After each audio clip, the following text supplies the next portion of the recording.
Hello and namaste to everybody. I hope you guys are doing well. Welcome to this very special episode of On the Mic with Parth. This is a conversation I have been wanting to have since the last few months. And without much further delay, today's guest on this podcast is Anurag Maloo. Before recording this introduction, I was thinking how to introduce this individual and his incredible story, because there are some stories and some individuals that can never be explained using the combination of 26 letters and some words and some sentences. It's just not possible. But let me share his story with you. In 2023, Anurag was on an expedition to Mount Annapurna 1 in Nepal. Annapurna 1 is the 10th highest mountain in the world, and it also happens to be the most dangerous mountain in the world. Even I was on Annapurna in 2021, and firsthand I experienced how dangerous that mountain is, how beautiful that mountain is, and how full of grace that mountain is. So Anurag was coming down from Annapurna 1. He had turned around on the summit push. He was between Camp 3 and Camp 2. It is the most dangerous section on Annapurna 1. And while coming down towards the end, he took a wrong rope. The rope was open-ended. It means if you pass through that rope, you will fall till you hit the ground. And this is what happened with Anurag. He took the wrong rope, passed through the rope, and he fell for 250 meters. And he fell into a 60 to 70 meter deep crevasse. Now Anurag's news came to the world that Anurag is missing and that he fell into the crevasse. 24 hours went by, 48 hours went by, 72 hours went by. Anurag was not found. On one side, the logical mind of everybody said that it's been 72 hours. There has barely been anybody who has survived a long fall plus 3 nights into a crevasse. But at the same time, there is always hope. And hundreds and thousands of people from all over the world came together and started doing whatever they could in order to make the rescue happen. And also Anurag's family, not even for 1 second they gave up hope, and they somewhere knew deep within that nothing has happened to their son and to their brother, and they made sure that rescue happens as soon as possible. And well, Anurag, after 3 days of being in 60-meter deep crevasse, was found alive on 20 April 2023.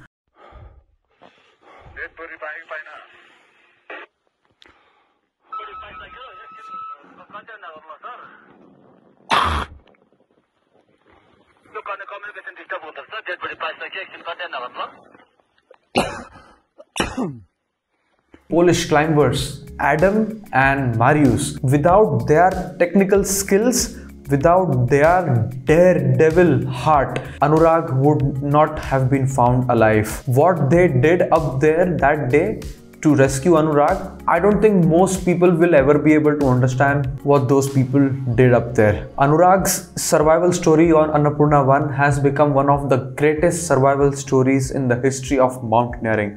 His story is no short of a miracle. This is a conversation that I would request all of you who are listening today to watch it towards the very end, because every sentence uttered by Anurag carries so much weight, so much wisdom. Each and every sentence has the power to change our lives in ways we can't imagine. I hope you enjoyed this conversation I had with Anurag, and I hope you make the best out of this incredible survival story with Anurag Maloo.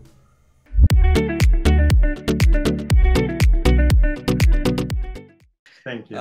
Whenever you are ready, we can start. I have a lot of things to say and ask, and very happy to see you like this, Anurag. I remember when I first saw one of your videos on Instagram on your birthday.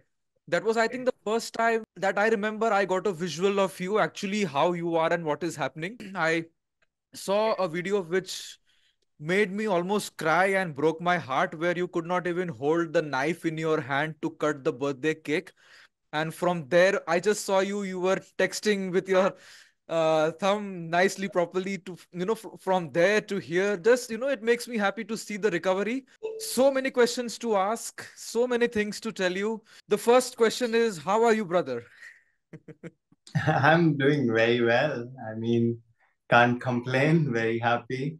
to be back home. And yeah, I mean, just very grateful, honestly. Was planning this podcast with you since the last week, and you told me you had some surgeries to be done in AIMS in Delhi. So, what were those surgeries, and how is the recovery process in general going on right now? Recovery is a long journey. It's not overnight thing. It takes its own time, and work on my little surgical work procedures that were required on my phalanges, mainly my hand and my toes and the finger. So they all needed to be worked upon. So doctors did that, and then along with that, a micro needling on all the newly grafted skin on my body. Hmm. So that was done on, almost 50, close to 50% on my body, because that's reconstructed body.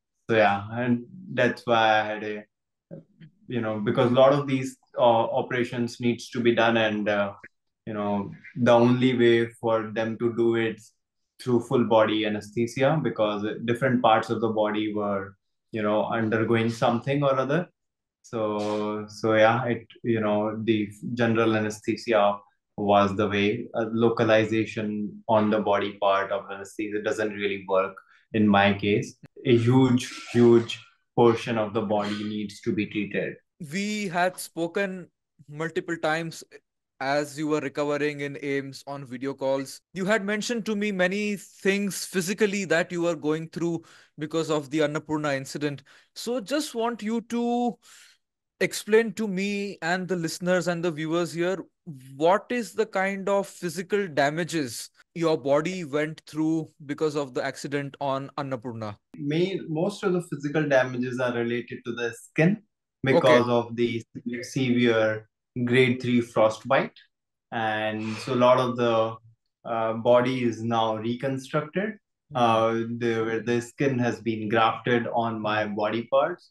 For example, my right hand, my right side of the body, the torso and the abdomen and all of that, to all my thighs, because the thighs were not affected during the accident, but they, for the plastic surgery, they take the skin from my thighs, and the thighs did not heal for 3 months. So they had to do another surgery where they took the skin from my calf muscle and they grafted it back on my thighs so that my thighs can heal. All of this reconstructive plastic surgery, due to the cold burns, took a big toll.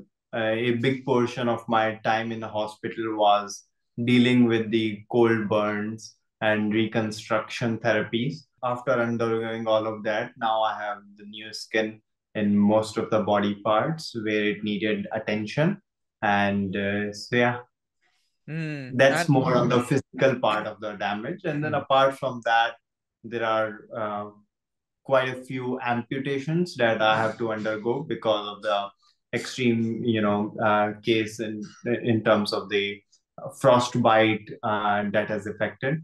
how many fingers did you have to fingers and toes did you have to lose because of the frostbite, if I may ask? I don't know how to answer this, because I can't say it's lost. Maybe a small portion is there, or Correct. partially is there, or a one third is gone, or two third is gone, or Okay. So, but yeah, what affected are pretty much seven fingers and toes. Mainly the six fingers and one my toe. Well, you have this finger for texting. Yes, exactly. Yeah.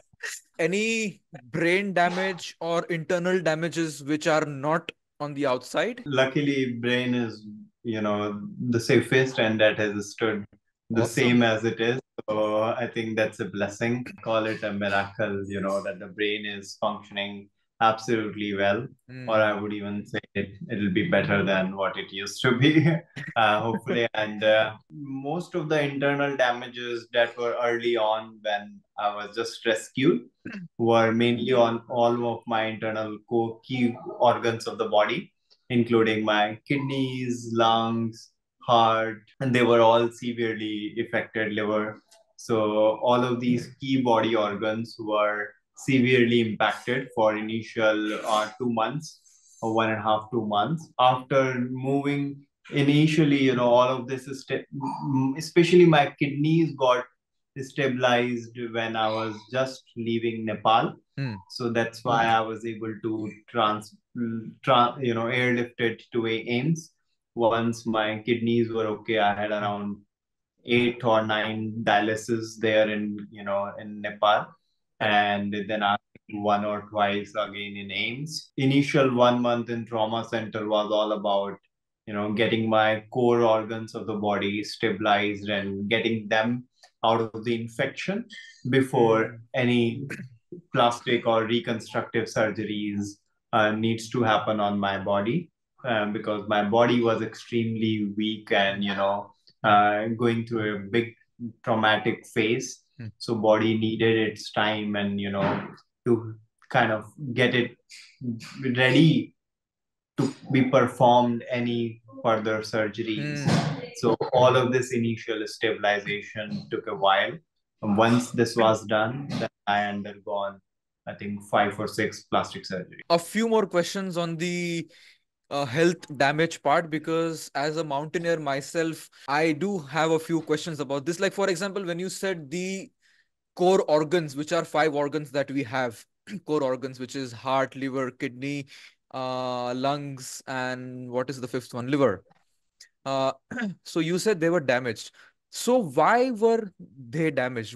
Was it because you were unconscious and the blood flow to these organs were cut off, or what is the reason for these core organs to be damaged and not your brain? What do you think is the reason?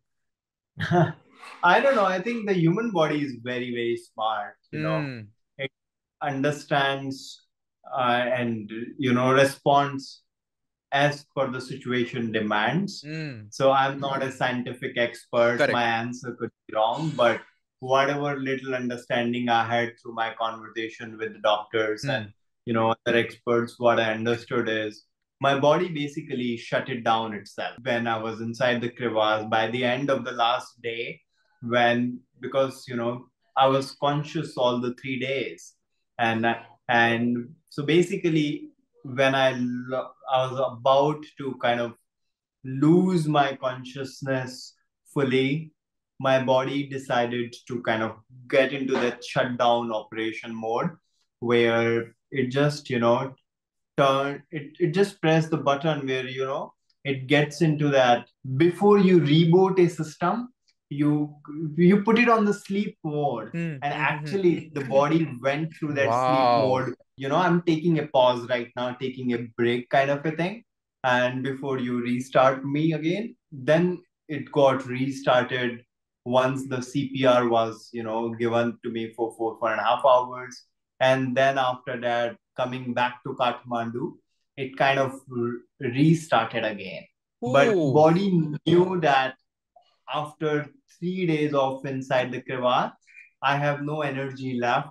My hands and toes are just so feeling cold and just or on the verge of breaking down.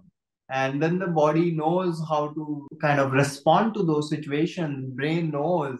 So maybe I don't know like the real reasons, but maybe to keep my brain safe, body Correct. decided to make sure rest of the body is goes into that shutdown mode. And I think even the brain goes to that state where I was completely unconscious in coma for many days. Woke up after 7, 8, or even 9 days in the hospital. If you realize, at least a week or 10 days, I was in coma.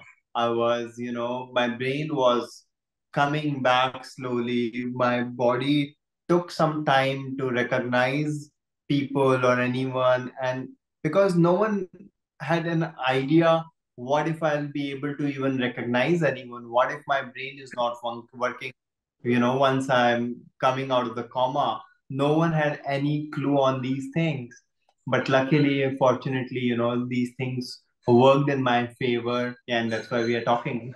Each and every sentence carries so much weight, what you are saying, and I'm just imagining what you must have gone through how intelligent the body also is. There are so many things I want to say, but okay, let me take you back to Annapurna. Now I know you are giving interviews back to back and same stories you have to repeat again. But speak to me as a mountaineer to mountaineer. Okay. I've been to Annapurna in 2021, brother, and I know what a beautiful yet scary, intimidating, life changing mountain that is. है ना? And I was on Everest Base Camp in 2019 when I was attempting to climb Everest, and I was reading this book Annapurna by Maurice Herzog. Even though I was climbing Everest, my mind and my heart was somewhere captivated by Annapurna for some mystical reason, which is beyond logic. And I remember coming down on Everest Base Camp after summiting Mount Everest, and I was thinking, okay, what next, Parth? I'm like, okay. I saw the book when I was asking myself this question. Annapurna was resting, the book was resting in my dining tent. And I'm like, okay, I know what next. Brings me to this question that I want to ask you. And I want you to be as honest, heart to heart with me, brother. Why did you choose to climb Annapurna as your first 8,000-meter mountain? I mean, it's not something you see often. And I know a lot of people must have asked this question, but tell me, because I've been there, I would understand it better. Tell me, why Annapurna as your first mountain? Beautiful. I mean, my favorite question is that why Annapurna? And Hmm. for me, it's very simple. Honestly, it's one word. It's at the end of the day, it's Annapurna. And I've always, though I have not been to Annapurna base camp or before, or did any of the Annapurna treks, but somehow Annapurna always reminded me of someone that I know of, someone that's close to me, someone close to my heart, someone that I belong to. I just, felt that Annapurna being the most difficult, most deadliest mountain, if it is going to be my first 8,000er, this is the only mountain I would choose to be my first 8,000er. I was initially even thinking of Manaslu. When I said no to Manaslu, I remember I'm like, Manaslu, it's initially good 8,000er to start with.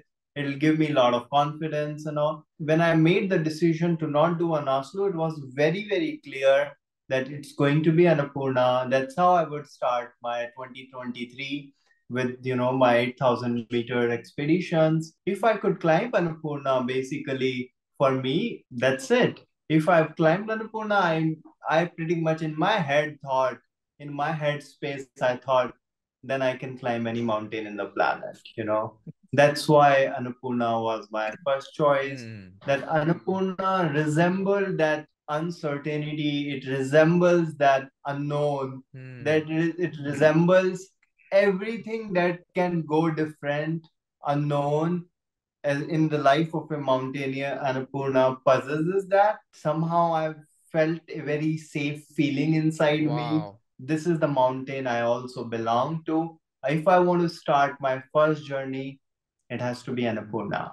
So Awesome. that's why my plan was climb Annapurna, then ideally was Everest, Lhotse, and Makalu. So these were my, for 8,000-meter plan for this year. Wow. But things turned out differently.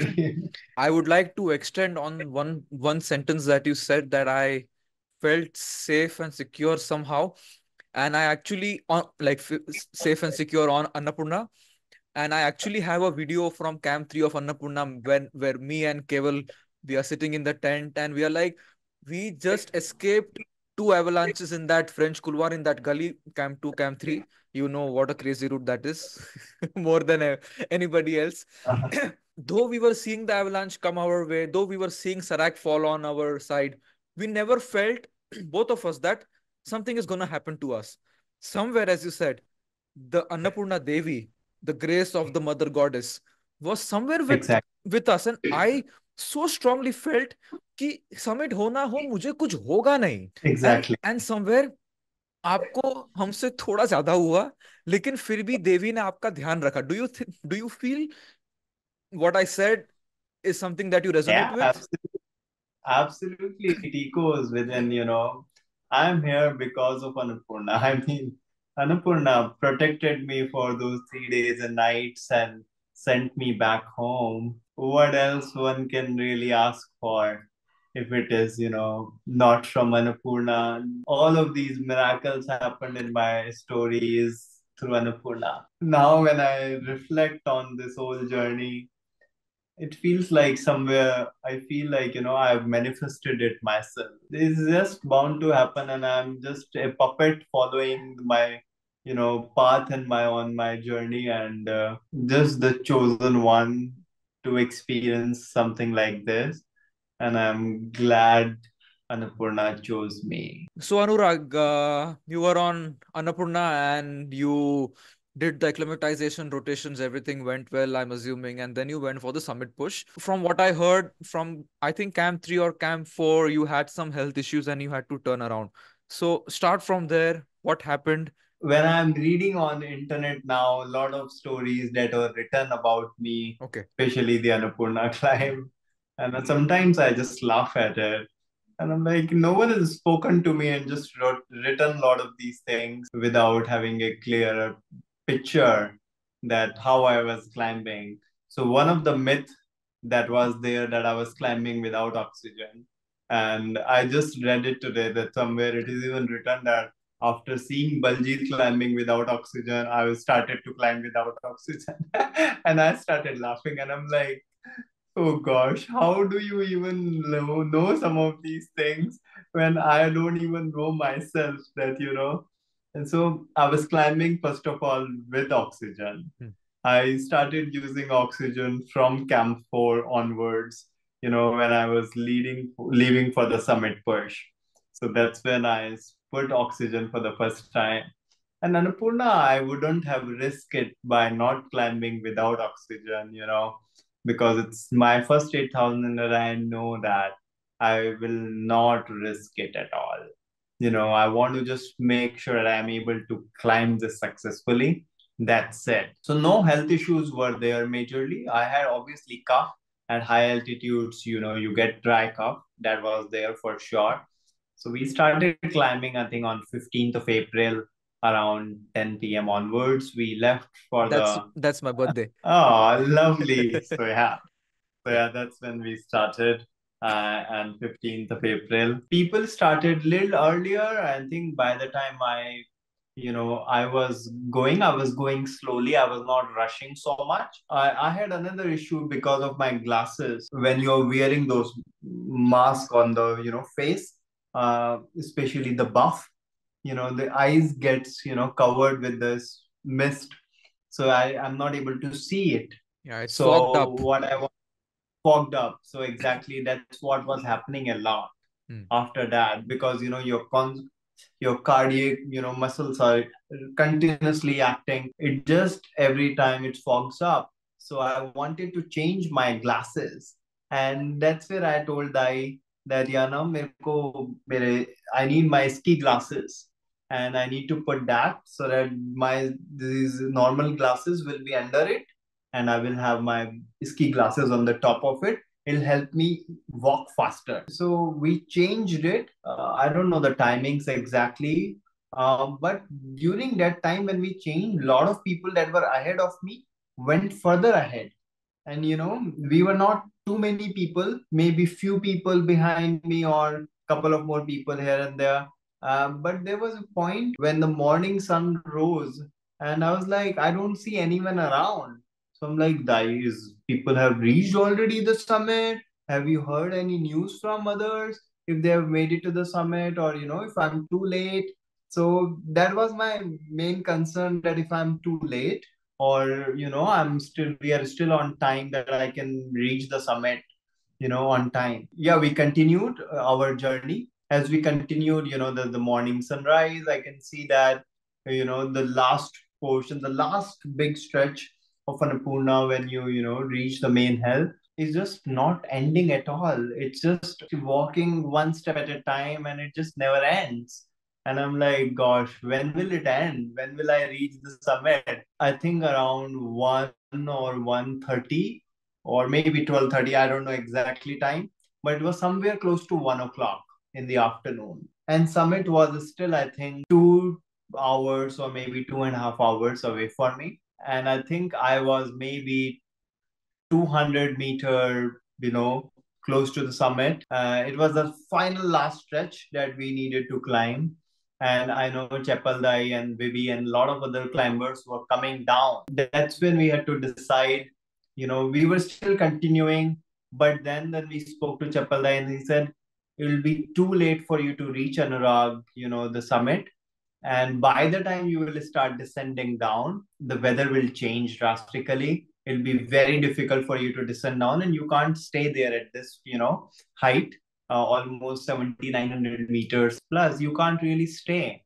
And the only way is that you make an attempt couple of days later when it's safe, when the window is there again. So right now you start descending down. So I think close to 170 meter, 160 meters below the summit, we turned back. So otherwise, my health was all good. There was no major anything issues, no AMS or anything. So then we started descending down. Yeah, we reached up again back to Camp 4, close to maybe 4:30 or 5 p.m. Camp 4, that's where just before Camp 4, I also met Baljeet there. We spoke, we exchanged few words, and I was tired. She was going Very up. tired. She was going up. So It she was started. her summit. She started earlier, much earlier in the afternoon, because she was climbing without oxygen. She So started she a knew day that after. exactly. She started a day after. Okay. Yeah, we met, exchanged few words, and then I went descended down, and I was very tired. I just like looking for my camp that I can just sleep right now. I had no energy left. I remember even the last portion of the, to Camp 4, slide down, because I had no energy to even walk, and I was kind of falling and like walking like I'm a drunkard. That's how I was walking my last couple of steps. So yeah, finally reached the summit. We had a soup and whatever we had, food, and then slept. Just slept that night. Woke up next morning, then we left quickly for Camp 3. We reached Camp 3 maybe in 2 hours or so. It was not very far. The higher Camp 3, I think. Yeah, the higher Camp 3. Then from there, we waited for a lot of other Sherpas and other people who were going down. I met Moses there, Mingmadai and a lot of other people. And then we started to descend down to Camp 2 because that was the plan that you will reach, Camp 2 by lunchtime and have hot meal there. So we are not also carrying a lot of food and any of these things, because the goal is to reach Camp 2 quickly and have a good meal there. On our way to Camp 2, I think it was the last stretch towards Camp 2. I think I've covered almost two-thirds of my, journey distance between Camp 3 to Camp 2. Here, just I would like to stop you for a second and give a little context to people, because most people, when we say Camp 4, say Camp 3, Camp 3, say Camp 2, it's in their mind it's just as a snow ka kuch hai, rock ka kuch hoga, ice ka kuch hoga. But here, why I'm breaking you up and emphasizing the route between Camp 3 and Camp 2. In my mountaineering experience, I've never seen a route between two camps as hard and as dangerous as from Camp 2 to Camp 3 of Annapurna. Absolutely. It's practically, I think, from 5,500 meters, which is Camp 2, to 6,200, 300 meters. Yeah, 6,000. close to. Yeah, 200. From 6,000, from 5,400 to 6,200. That's a huge distance. And especially the terrain from Camp 2 to Camp 3, it's fully steep ice with huge sarak blocks hanging over our heads. It's through a couloir, a gully called as French couloir. And it's the route which is the most dangerous section on Annapurna in terms of avalanches. Because of the heavy avalanches that goes there. Correct. When we were there in 2021, two avalanches. One was so huge that if we were caught in it, we would never even be found. So that is the most dangerous section of that mountain, and you were almost finished with that section. So this is the context I wanted to give the listeners. So now tell me, Anurag, what went wrong in the last section? I mean, I don't remember, all of these things, but now I can only recall after reading a lot of these articles on internet, especially the description that Moses have shared, because Moses from Brazil was climbing without oxygen, and he also has to abandon his summit 70 meters below the summit. And we met at Camp 3 again, Camp 4, and then we were on our way together to, Camp 2. And he was in front of me, a little bit distance between us, and my Sherpa was a little further behind me. We were all walking at our own pace. What Moses has described, that I took a shorter, smaller rope, that one uses to rappel down the, wall. And that was a much, much shorter rope that ended quickly, and as soon as I started climbing, and it was short one, he, I think, took photographs also of that rope. So I saw that, on the articles that Angela has written, very detailed account of my, experience on Explorer's Web. I saw those photos. So that's what I believe now, what has actually happened, because I don't actually remember now. So you are saying the rope was ending at a certain point? Much shorter. Basically, rope ended, very, I mean, the ropes was fixed from the top, maybe couple of meters, maybe it was only 10-20 meters. And it was open in the It was end. it was open in the air. Oh, so आपका जो descender होगा, it just went right through. Exactly. Oh, Like option ही नहीं है वहाँ पे. You can't control. You have gravity playing, against you. You can't do anything at that point.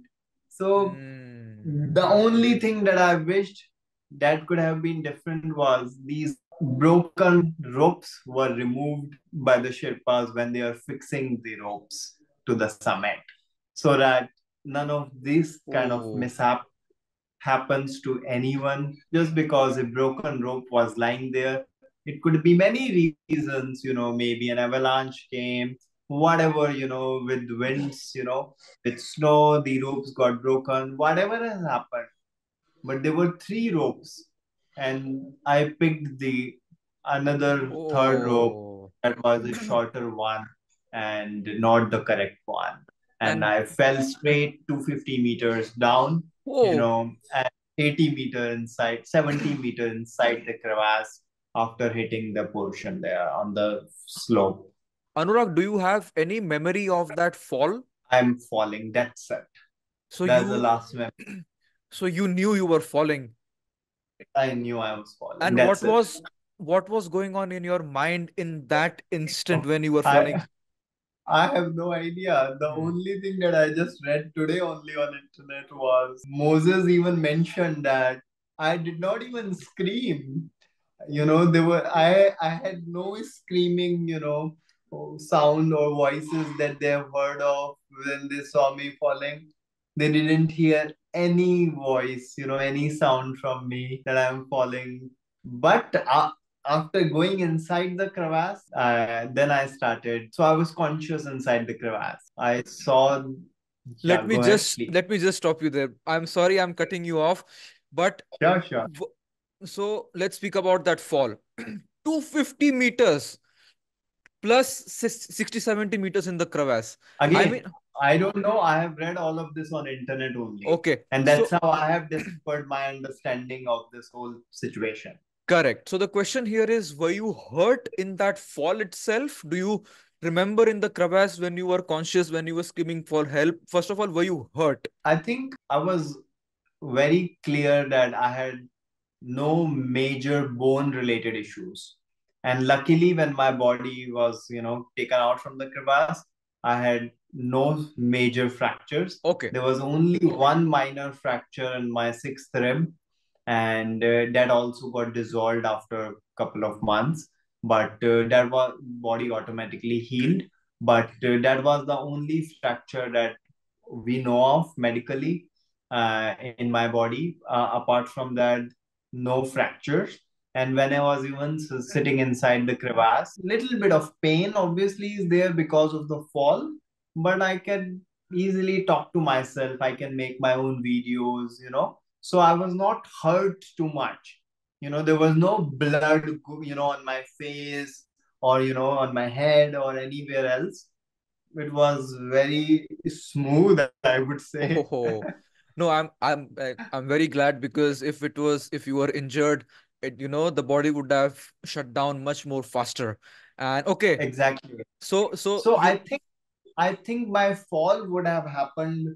I may have fallen by rolling inside the crevasse, not directly straight jumping inside the crevasse, and that's Hmm. what I think prevented my body to receive any fractures. So that's what I think.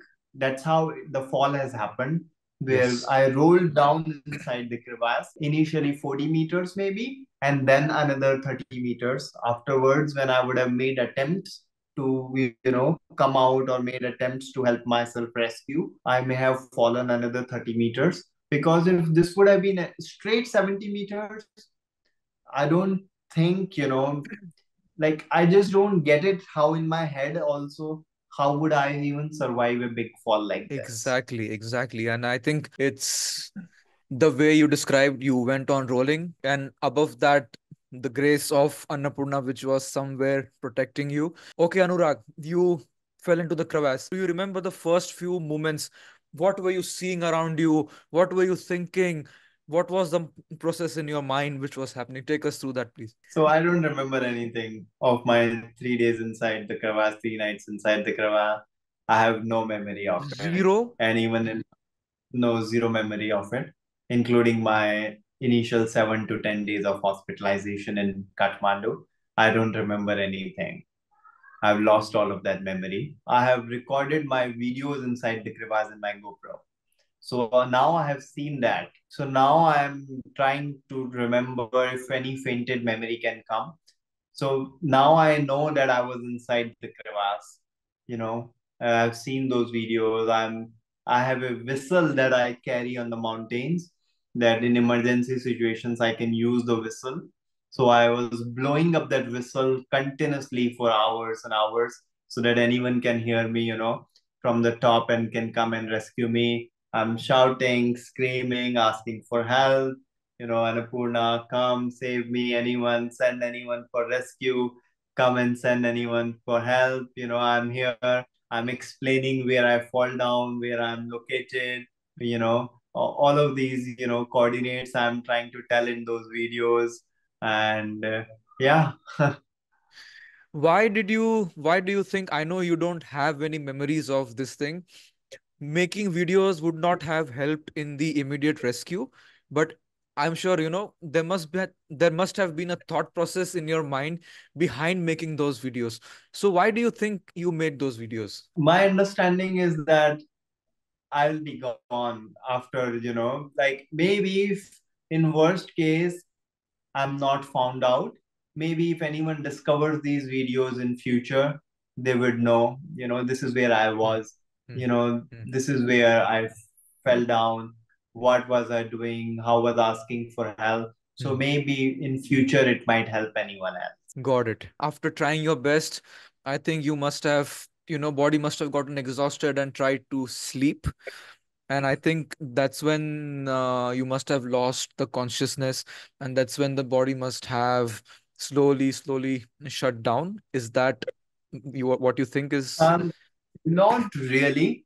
I think so. I was conscious for first 3 days. Till 19th afternoon or evening, I was conscious. That was my last video that I made. Oh, So I was conscious all the 3 days basically. oh man. And then I'm also in sleeping at night, all of those things like anyone would do. So I was doing all of that. I think what has happened is this.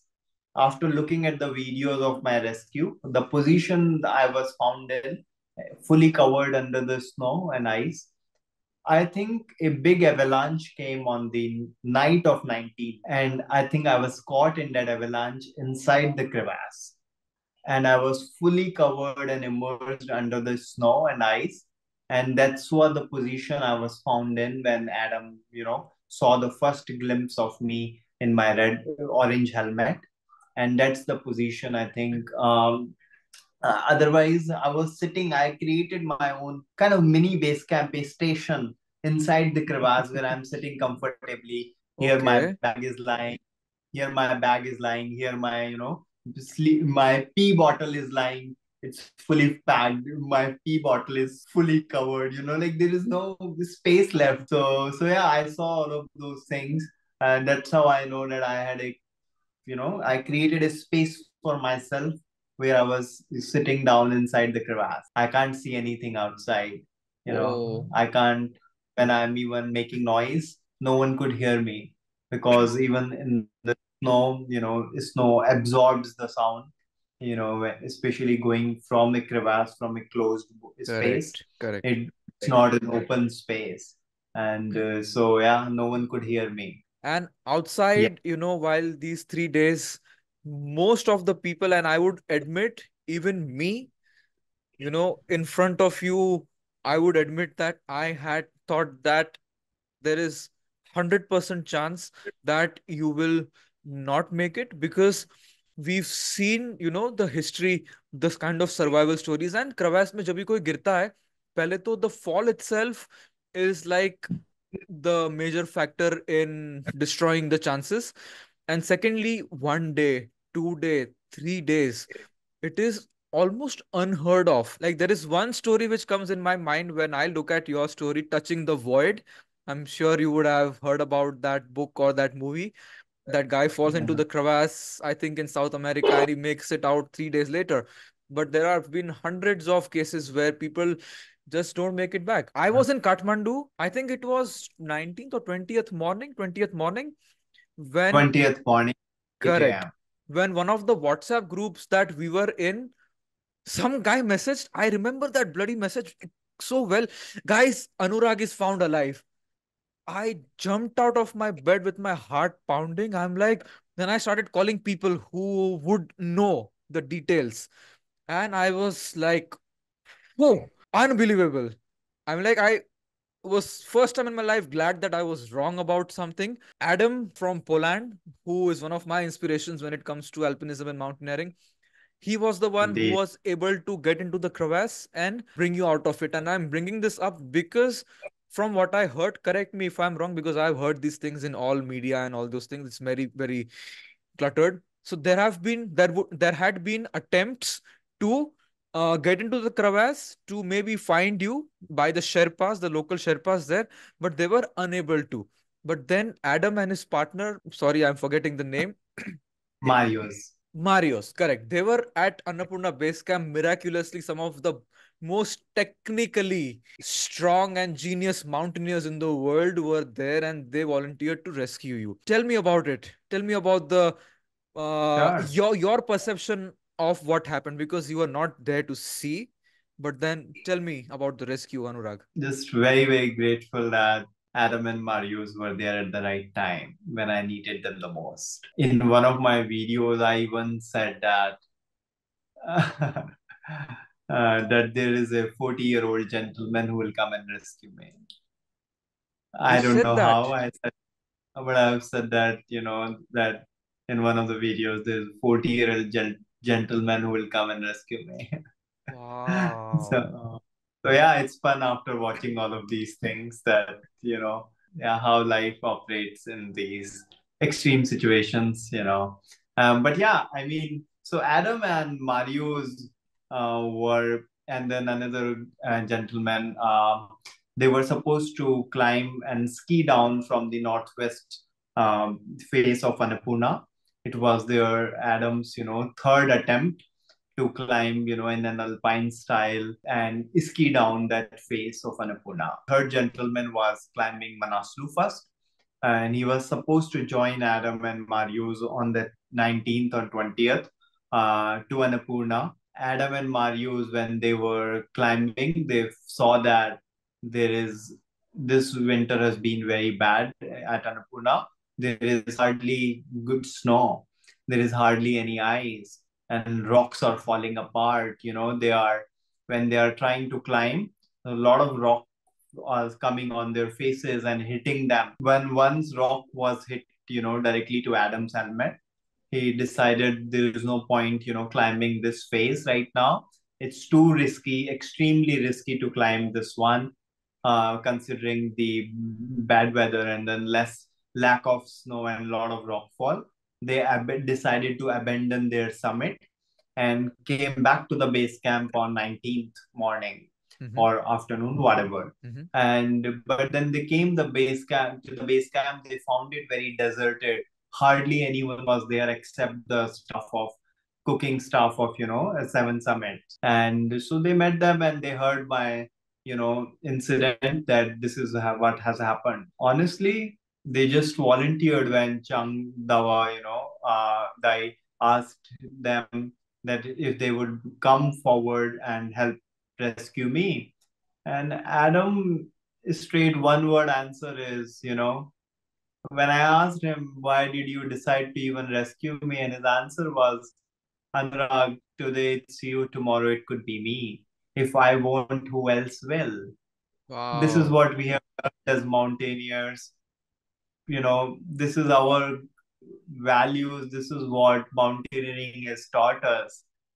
And I'm like, I have no words to even answer that guy who just, risked his own life to come and rescue me because that's what his values, that's what he is, brought up with. Such strong human values. One can only wonder that such human beings also exist, and especially in the mountains, helping other mountaineers. When it can be such a competitive word out there. Adam's words touched me so much. Somewhere in my heart, it became that one thing that I want to keep doing right in my this life is always be there to help if anyone needs help. If the least I could do is to help if they can put their lives in dangers and do that, Wow. why can't I? So it was very clear after speaking with him that, what he did can only Adam and Marius can afford to do. Because one main reason is that they were the only ones with the right skill sets and knowledge to rescue me out of the crevasse. They knew in and out of how to create the right pulley system to get inside the crevasse and also get outside the crevasse safely back. No other Sherpas knew this. And that's why if the Sherpas would have even made an attempt to come and rescue me, it was mainly the helicopters flying and checking.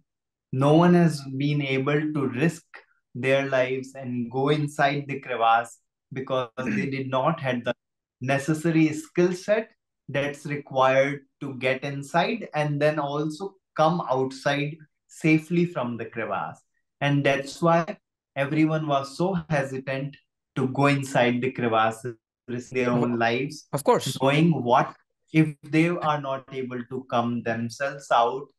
And because this was also the most deadliest part of Annapurna, the most avalanche prone zone of Annapurna. It's very difficult as a human being.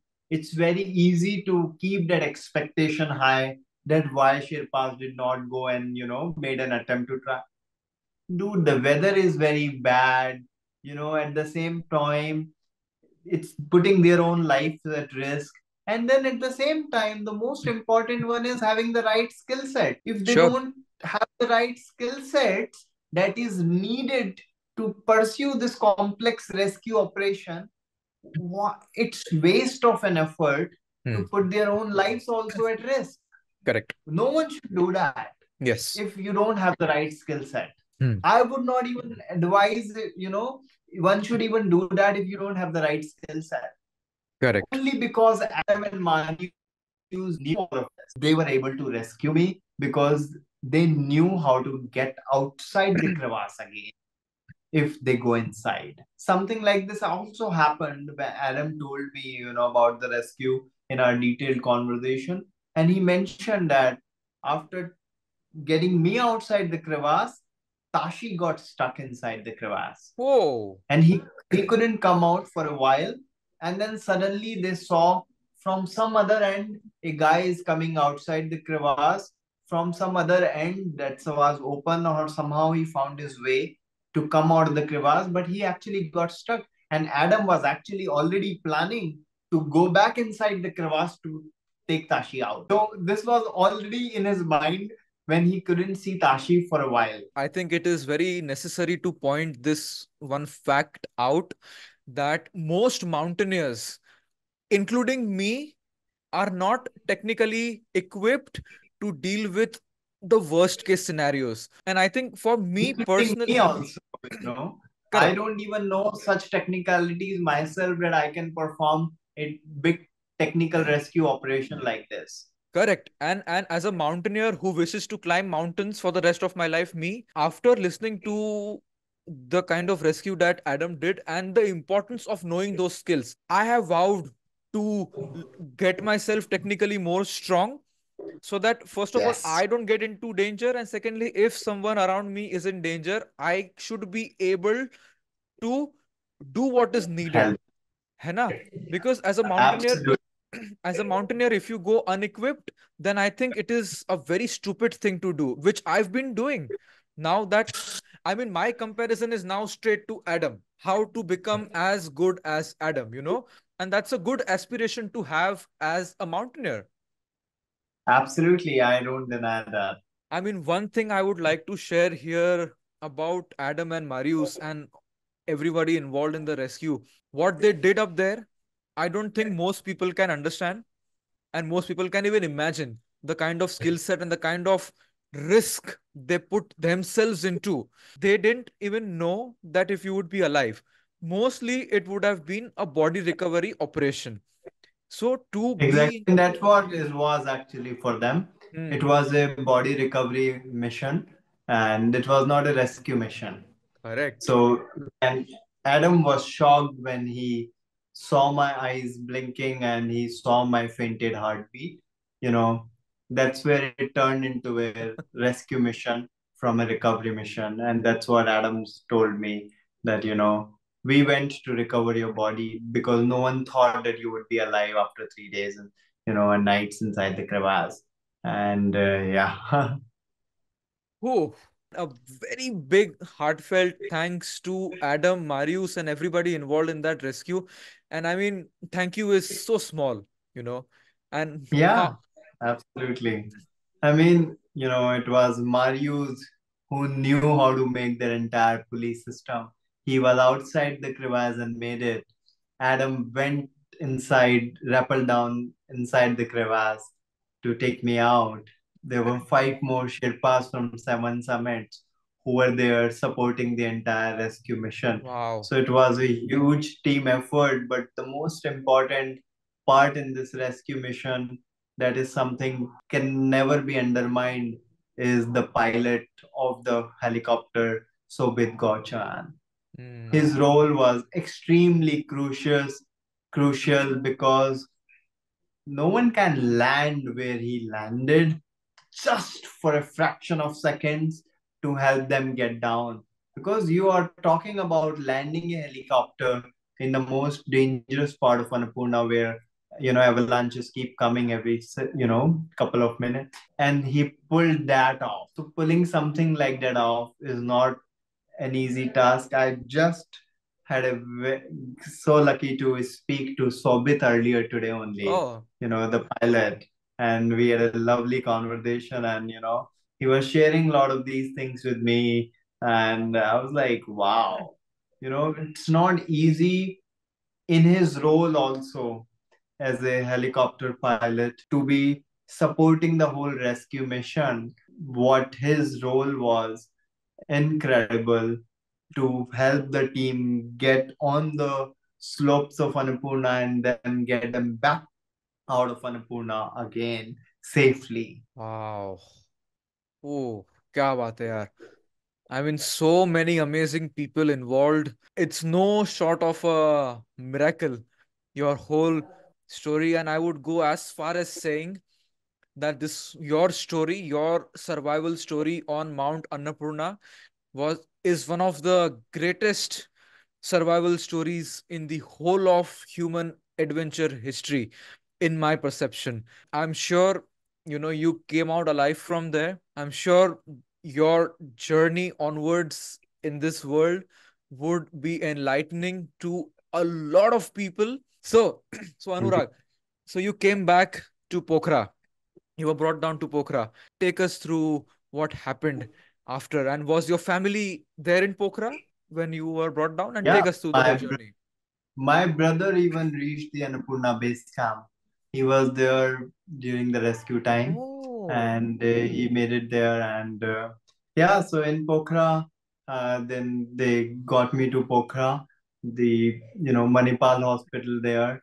The Dr. Asim and his team there performed 4 hours, over 4 hours of CPR on me. Initially, they declared me dead in the first 30 minutes or so, because that's what generally the CPR lasts, maximum 30 minutes.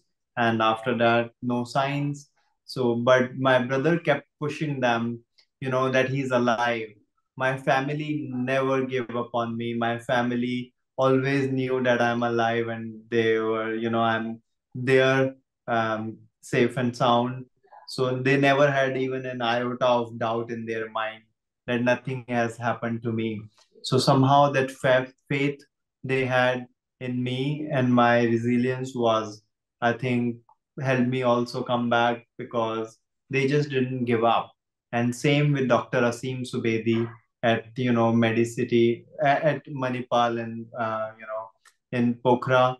He just didn't give up. He gave CPR for 4 hours. Today I'm here. As soon as the my heartbeat got stabilized, they quickly airlifted me from Pokhara to Kathmandu.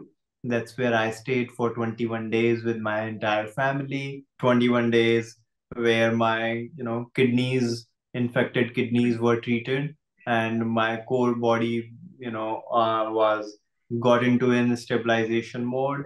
I was on the ventilator throughout this period and on oxygen. And once, I got into consciousness, then, few weeks later, I was taken to airlifted to India to AIMS. parallelly, it's very important to bring this up for the listeners who might not have followed your journey before. People from, I think, over 60 countries, people who knew you, people who you had touched their lives in some ways, they all came together. They put pressure on whatever people they knew who were influential enough to conduct the rescue or to make the rescue happen in whatever way. Many strings were being pulled. Hundreds of people were trying their best, leaving their work, leaving their day to day life, just focusing on making the rescue happen for you. And I think it is a testament, to your life that in the 34 years of your life, how many lives you might have touched, that nobody gave up hope. They did their best to make things happen for you. So, when you heard these things after you were in your consciousness, what do you make of this, brother? How did you feel about so many people across the world? From people like from Adani to you name it, Prime Minister's office to Defense Minister's office, they were all trying to get you out. How did you feel about it, man? I feel very blessed, very, very grateful that the world is still a beautiful place. Hmm. There are so many good people and so much of goodness out there. So many known and unknown people, those who have no connection with me, also prayed. Millions of blessings came my way. Millions of people prayed, meditated, worshipped, did puja, part, and whatnot. My honor that I can come back safely. Wow.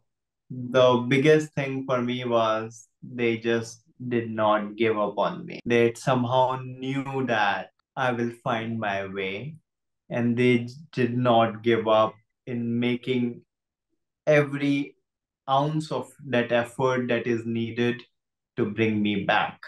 Whether it's my family, whether it's my friends, whether it's my so many unknown people from all over the world, and so many of my known friends circle and the larger community and ecosystem worldwide, they just did not give up. So it's a blessing to have all these people in my life, and I'm just so touched and so grateful that, yeah, I feel very loved, very loved. Unbelievable. Unbelievable. I mean, I can go on and on and on and on for at least 24, 48 hours with you. because there are so many layers to this journey and your experience. But next podcast with you, I would love to do it face to face with you. We can go into a bit more depth face to face as a whole different connection. But there are two, three more questions which I would like to touch upon. I'm also a mountaineer who climbs mountains, and before every expedition, be it Friendship Peak or Annapurna, I sit down with my family the night before I leave. There is this conversation that I consciously bring it up. I might Nothing, not come back. nothing will happen mostly, but chances are there that I might not come back. And it's important to speak about Yeah. this for me to know what they think, and for them to know that I'm going there consciously putting myself in risk to get something which is beyond logic, to experience something which is beyond people's logic. It is stupid to climb mountains. It is absolutely stupid. But beyond logic, there is something that we get there. And my family understands that. Every time I'm on an expedition where things seem that, okay, it might be a little risky, I had made one promise to my family that I will burn your bodies. You will not burn my body. It's a very important thing. It's a natural progression of life as a child to eventually lose your parents, but it is unnatural in the scheme of life for a parent to lose a child. That pain is something which can never be described in words. I want to ask you, your family, I can't even imagine. How were they during this whole thing? You told me they never gave up on you. I mean, which is something which I can't even imagine, because when doctor says after 30 minutes of CPR that there is no life left, but family saw life in you when medical experts did not see in you. And when you came back, the heartbeat stabilized, and the whole journey after that. How has the role of family and the mindset and the struggles of the family been with in the last few months? I mean, there are a lot of questions you asked in this one. So I think my family would be the best one to Mm, answer all of mm. these questions Sure. rather than me. I mean, Mm. maybe you should do a podcast with them. I would love I to mean, actually. especially my brother, and my parents. Yeah, I mean, that would be easier. Yes. Um, Yes. because what they have gone through, only they know. What I can say is that I'm here because of Adam Marios and the rescue team, Mm. all the doctors, medical fraternity around, that was involved, so many people who prayed. All of this would not have worked out if family wasn't there. It's a blessing to have a strong family support system that can go all the way, whatever it takes to help you bring, I would say, even snatch you back from the death.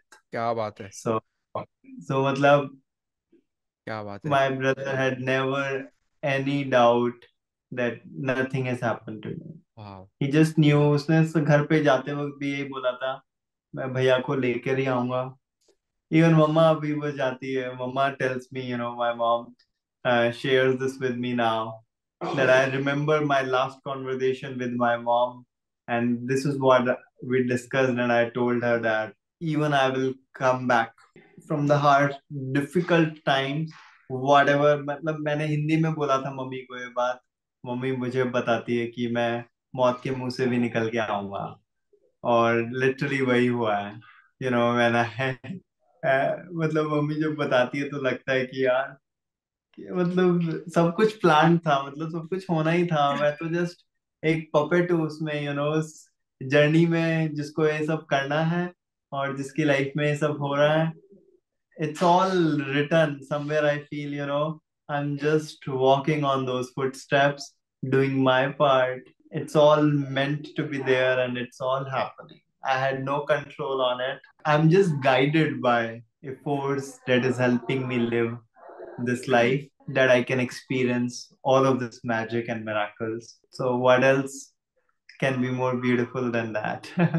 My dad has not even left a day in the hospital, he's been there. I'm still a dependent who is dependent on family and my Mm. parents. I need their help Mm. to help me do my day-to-day course, and from eating to and many things. I can't even imagine life without them.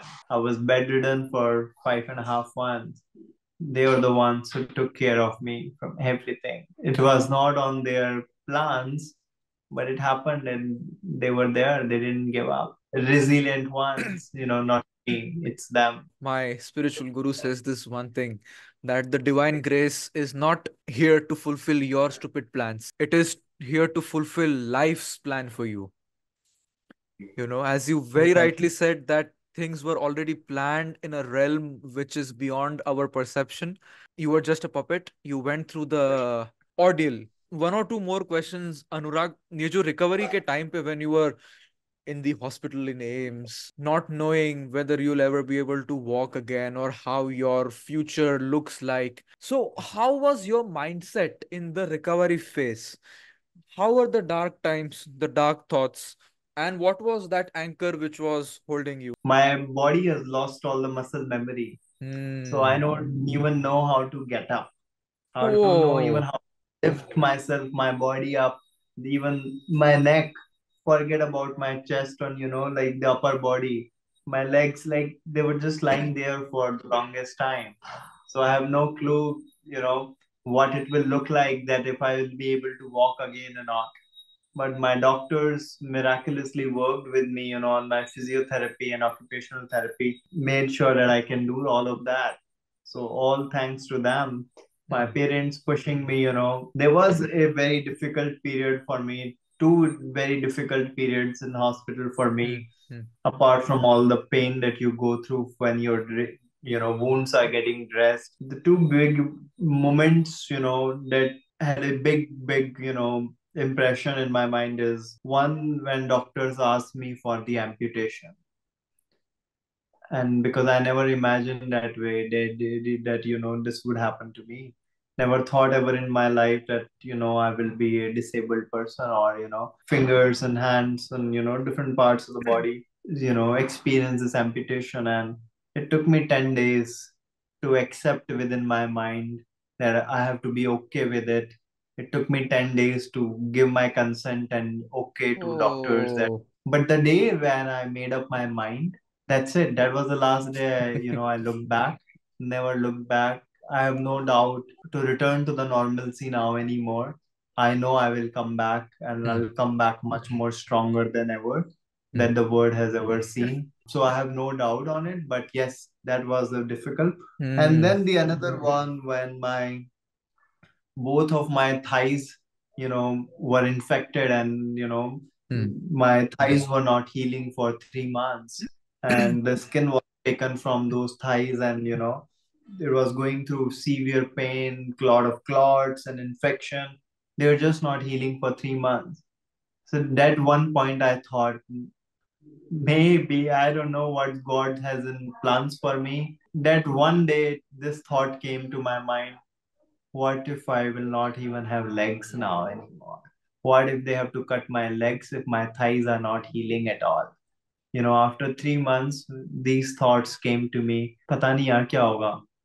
क्या पता मेरे thighs ही निकालने पड़ जाए. So that was the another low moment when I cried so much, telling my mom and पता नहीं क्या होगा, but I don't know क्योंकि heal ही नहीं हो रहा है. किसी को नहीं पता, but my doctor gave me a lot of emotional support. Subhashish sir, just an great human being. I mean, he's so much to me now in my life that I can't even imagine, that such doctors and humans exist. He said he used to give me a lot of, morally support, so much of emotional support that थे को ठीक करने की जिम्मेदारी मेरी है. वो मेरा काम है, उसकी चिंता तू छोड़ भी दे, तेरे को करनी ही नहीं है, वो मेरा काम है. This is not something you should be worried about. This is my thing, my responsibility, and I will make sure you walk out of this place on your feet, walking from this hospital. And I'm like, dude, that guy is magic. It's a true miracle in my life that my case was assigned to Subhashish sir and Manish sir and all of these doctors. And surgeons treated me and they took such a great care of me, Then I'm back. I can stand in front of them. I can talk to them, walk with them. So, yeah, I mean, so medical science is a true miracle. What they did with me and my body now. And I can't even be just grateful to them. I'm indebted to them, for this new life to bring me back, to bring me into the position that I can live like any other human, a dignified life. And that's what they gave me back, a dignified life that I can live like any other normal human being. So for me, they are my God. Gods. Absolutely. Absolutely. Wow. Just give me a second to just take this all in because it's very moving and मेरे आंखों में भी आंसू आ गए अभी. The first time in my life that I'm crying on a podcast and I can completely, I mean, it's impossible for me to imagine what the emotions that you are going through and I'm what are the thoughts, Anurag, in your mind when you are by yourself now and when you are sleeping before going to bed? मन अब तो यही है, मचाना है बस life में वापस आ गए, क्या बात कुछ है. अच्छा कुछ अच्छा करना है. क्या I बात है. तो mean, how do you see your there life, is no Anurag? second. How do you I see your don't life know. now? Life will decide, and life will only tell me. I have no plans or no clear, answers to this. Only life will tell me now what I will do and what I want. I know for sure that whatever I will be doing in this life is I'll be doing a lot more good in my life. I want to reach millions and millions of people. I want to touch 1,000x times of people that I have done so far. I want to reach masses and scale the impact of what I can do in my new life, because I know for sure that this is not my life anymore. I have lived my 34 years Wow. happily. Amazing, amazing 34 years that I have lived. Did so much, traveled to 60 plus countries, Wow. whatnot. I have friends everywhere. I've did all of that, what Ji. Ji. anyone would imagine. Worked at some of the best places to work at, whether it's Techstars, Seedstars, Reach for India, whatnot. I've been very blessed in my previous life. That's what I call it now. I have done my part already in 34 years now. This does not only belong to me. I am here for a larger purpose that Hmm. I don't know yet what it is, but I want to serve to that purpose and find out what I'm here for. And I hope my conscious, my inner guidance, my God, parents, everyone will help me guide, in pursuing that mission that I have to embark upon now, whether it's Absolutely. for environment, whether it's for community, something for the larger good, for the society and the planet. I don't know yet Hmm. how that looks like Hmm. precisely. What does will that look like? Hmm. I don't know yet, but I hope I know I'm on that journey to find out, and I will.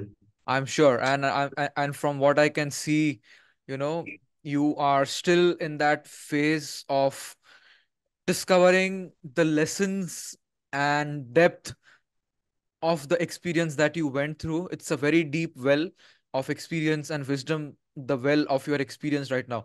And slowly, slowly, as you discover the depths and dimensions, you will learn a lot of things from your own experience in the last few months, and you will be able to share it with the world, the lessons and the wisdom. I'm sure, because if Ma Annapurna had to put her son to, through this, then I'm sure she has a plan not just for you, but she has a plan for the world through you. I can see you are a blessed being. You live in grace. Is there anything which you would like to share with the audience before we end this conversation? I mean, count your blessings. Count your blessings every day. It's easy to complain about things in life. Trust me, we forget to count our blessings, which we should do it more often. We should be a lot more grateful for what we have rather than to complain about what we don't have. There is only one life. Not everyone is as lucky as I am to get another chance to live that. So live this life so beautifully, so gracefully that every moment counts, and you do your best in living every moment of this life with so much of love, so much of pride, so much of compassion, so much of empathy. You do your part in making this a beautiful place to live for many others. Do your part, and the magic will unfold for everyone, not just for us, for everyone. So, $1 million question. Do you see yourself climbing mountains after you recover? Uh, my answer remains the same, that it all depends Hmm. on my body and how my body responds. Hmm. I would not risk again to put my body go through a similar ordeal ever again, not just my body, my family and parents, if I have a chance. Correct. Because it's not just about me. Hmm. If I have a larger purpose that I need to live this life for, I would do that. But it doesn't mean that I have to only climb Sure. mountains. It can be through so many other ways. So I really believe that if my body allows me, if my body feels okay that I can climb, I would love to climb.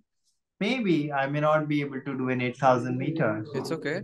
because I'm going through different challenges with my skin and other challenges in my body, especially with the amputations. I need to relearn everything. I need to learn how to climb again, how to use Zumar with my left hand. So many things I have to learn again. So maybe I may only climb 5,000 meter or 6,000 meter or 7,000, maybe not 8,000 or maybe 8,000. I don't know. But there is no pressure I have on me that I Awesome. have to do this or I must do this. I never had even any of those pressure even in the past. I used to do things that matter to me, not for anyone else. I never thought it this way. But just simple thing is that this is not only my life anymore. So I have to be more mindful of whatever I will be doing in ensuring that I will not put others through the same risk that they have gone, especially my family. Absolutely. Time will tell. Time will Absolutely. tell. I would love to actually have a conversation with your family because I think they are the other half of this story. Without them, you would not be here in so many ways. And their experiences and Absolutely. their journey is something which I would personally like to bring across to the world because that's a whole different mountain that they were climbing in their life to see their son like this. So make it happen. You let me know when we can do this. Before ending this, just one thing I want to say. Your story and your journey will be remembered for decades and centuries and eons to come. You might not be here after 100 years, but your story is going to live on. As I said in the middle of the podcast, your story is one of the greatest survival stories that has ever happened in the field of adventure in human history. And it's my privilege that I know you and I get to speak to you and just be a channel to bring across your story to the world. You are an inspiration to me. So much to learn from you, from your mental resilience and how grace works and the lessons that you have shared with us. I will be coming back to this podcast at different stages in my life because I know I will be able to learn more and more. Anurag, thank you so much for your time. And I wish you from the bottom of my heart all the best for your recovery. I mean, I've seen you from not being able to hold the knife to be able to speak so nicely using your phone to text. The recoveries have happening fast with all the blessings and the medical help. and the support of your parents who are working day and night to do whatever is needed to make you better. I completely understand that. Life has a lot of beautiful plans for you, brother, and I hope to meet you soon in person very soon, brother. And all the best, and thank you so much for your time, Anurag. Thank you so much, Parth, for this lovely conversation. Really, really appreciate it. Thank you. It's my pleasure to be here with you. Thank you, brother. I will hopefully see you soon in Bombay.